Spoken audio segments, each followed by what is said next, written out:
Oke, recording udah mulai. Baik, selamat pagi.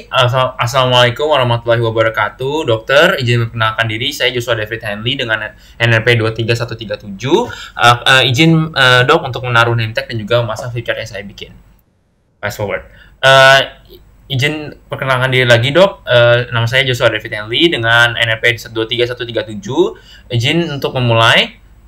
Baik dok, saya akan menjelaskan hari ini mengenai kasus Romi yang memasak mie ayam. Ini berhubungan dengan sistem integumen. Nah, Romi seorang mahasiswa berjenis kelamin laki-laki. Ya, dia ada seorang entrepreneur yang menjual mie dengan membuat mie-nya sendiri, adonan mie-nya sendiri. Saat ia mengeluni adonan mie-nya itu teraba, kenyal dan lunak. Lalu ketika ia sedang memasak air, ia tidak sengaja menyenggol panci yang panas dengan tangannya. Nah, terasa panas dan nyeri dan terlihat kemerah-merahan. Nah, lalu setelah beraktivitas di dapur, Romi juga berkeringat dan merasakan lelah. Setelah beristirahat sebentar, Romi kemudian melanjutkan aktivitasnya dengan memindahkan makanan. Tapi tidak sengaja kakinya tergores dengan ubin yang pecah, tapi tidak terjadi luka terbuka dan hanya ada bercak atau bekas warna putih pada telapak kakinya. Nah, untuk pada kasusnya Romi ini berhubungan dengan sistem integumen. Sistem integumen sendiri itu dibagi menjadi 3, ada kuku, kulit, dan juga rambut. Kuku itu adalah kayak lapisan keratin yang keras dan juga berbentuk cembung dan transparan. Sedangkan rambut itu adalah hasil keratinisasi daripada epidermis kulit. Nah, namun pada kasusnya Romi ini lebih menitik beratkan kepada bagian kulit. Jadi izin dok, saya akan menjelaskan lebih lanjut untuk pada bagian kulit. Untuk kulit sendiri, anatominya itu dibagi menjadi 3 lapis. Ada lapisan epidermis, dermis, dan hipodermis. Nah, pada lapisan epidermis itu secara umum terdapat 5 lapisan pada epidermis. Namun pada hanya 5 lapisannya ada pada kulit yang tebal, misalnya telapak kaki dan juga telapak tangan. Tapi pada kulit tipis yang merupakan ya kulit sisanya, misalnya kulit pada wajah atau kulit pada misalnya paha dan sebagainya, itu adalah hanya memiliki 4 lapisan. Nanti yang akan saya jelaskan.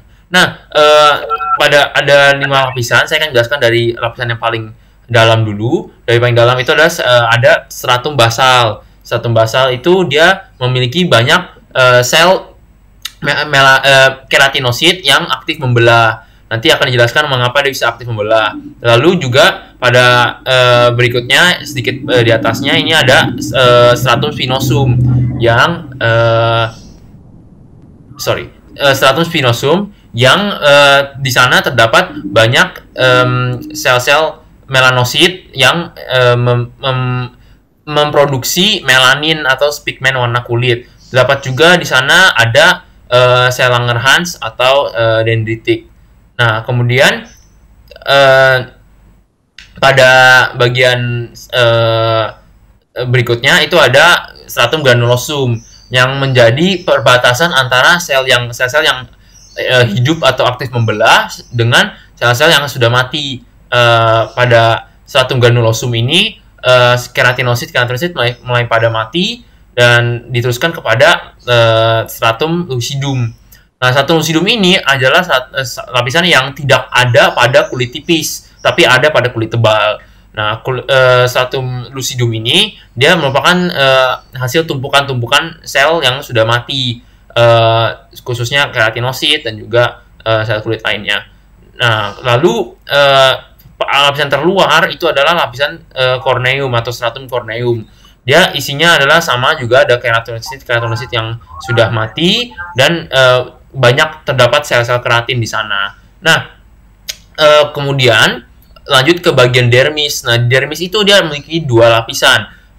Lapisan papilar dan juga retikular. Papilar itu lebih superficial, sedangkan retikular lebih profundal.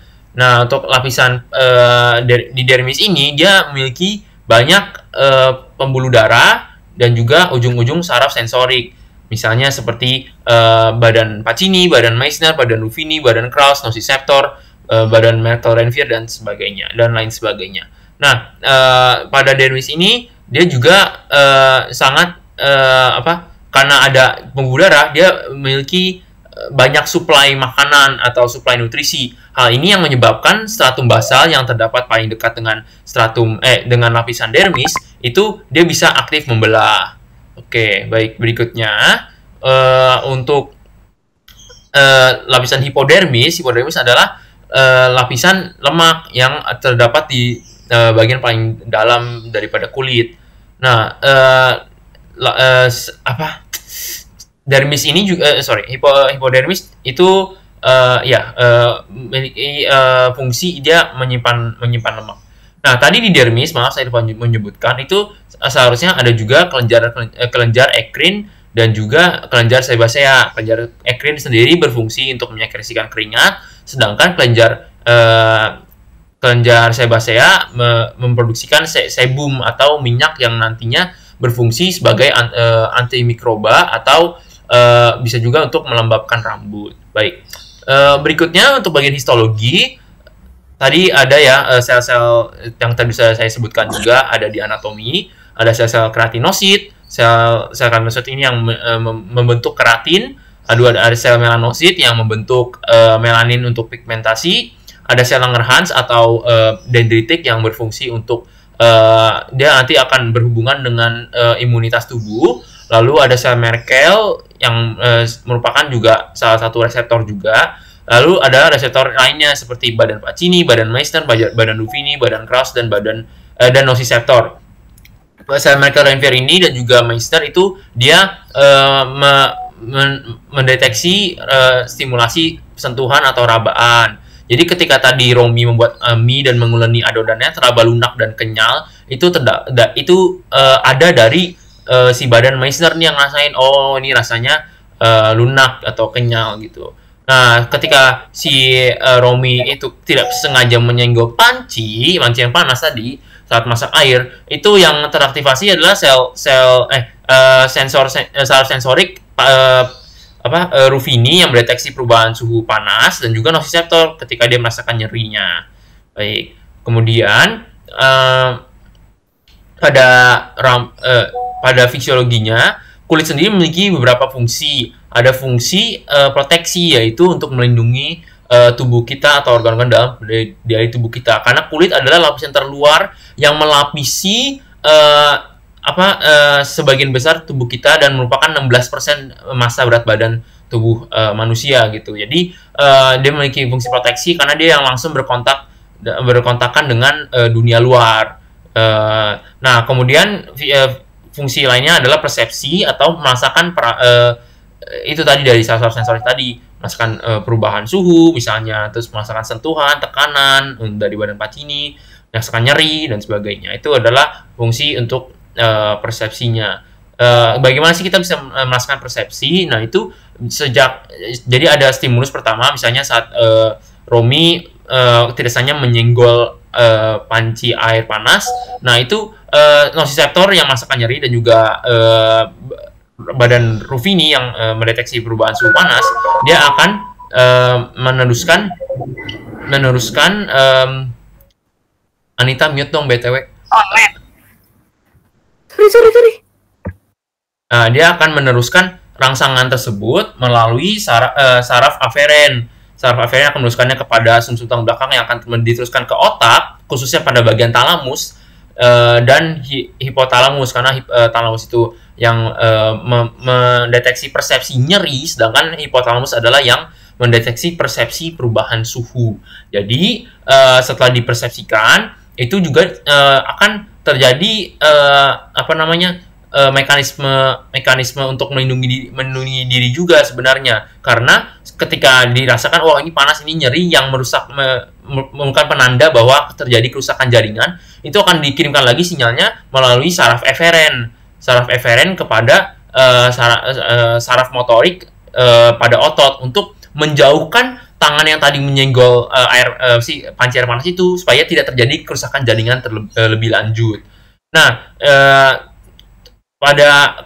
lalu ketika Romi usai beraktivitas dia merasa lelah dan juga berkeringat, nah itu merupakan gabungan dari termoregulasi dan juga ekskresi. Nah, ketika Romi beraktivitas dengan berat, berada di dapur dalam waktu yang lama, itu kan panas rasanya kan pasti kan, karena pertama terdapat termoreseptor perifer pada kulit yang tadi bisa dideteksi oleh Ruffini dan juga itu ya. Nah, itu selain itu juga dia kan pasti menggunakan otot-ototnya untuk bergerak dan juga beraktivitas. Itu kontraksi-kontraksi tersebut akan menghasilkan panas. Nah, hasil panasnya itu membuat tubuh itu ingin seimbang, tidak ingin suhu tubuh itu naik terus, maka dia akan termoregulasi melalui evaporasi keringat. Jadi disekresikanlah keringat dengan cara bagaimana? Kan terjadi metabolisme yang lebih tinggi tuh ketika seseorang beraktivitas,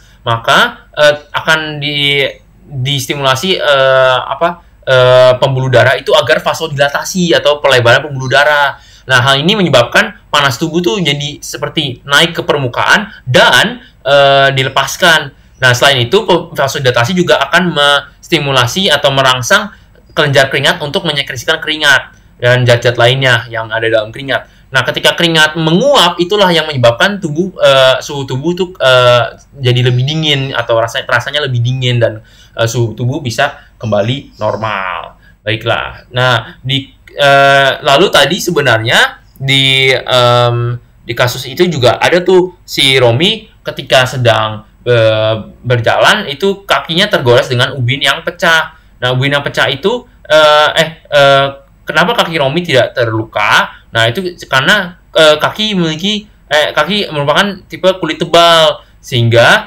ketika tergores ubin, yang tergores hanya lapisan epidermis yang tidak memiliki ujung saraf dan tidak memiliki pembuluh darah. Akibatnya yang tersisa putih-putih itu hanyalah keratin yang terangkat atau terkelupas dari lapisan atau stratum corneum tadi. Kemudian di kulit itu sebenarnya juga ada flora normal atau mikroorganisme yang tinggal pada di lapisan kulit gitu. Nah, ada flora normal residen dan juga flora normal transient. Nah, kenapa sih kita bisa nggak sakit walaupun ada mikroorganisme yang tinggal di kulit kita ini? Nah, karena ada sebenarnya dibantu juga oleh kelenjar sebasea atau yang tadi memproduksi sebum atau minyak. Nah, itu yang tadi disebutkan fungsinya adalah untuk dia fungsinya adalah sebagai antimikroba. Jadi ketika disekresikan itu bisa membunuh mikroba seperti itu. Nah, kelompoknya flora normal tadi ada residen dan transient. Nah, oke. Anggap flipchart udah selesai habis itu. Soalnya gue belum ngerti nih yang flora normal, jujur aja. Oke, gue end record dulu ya.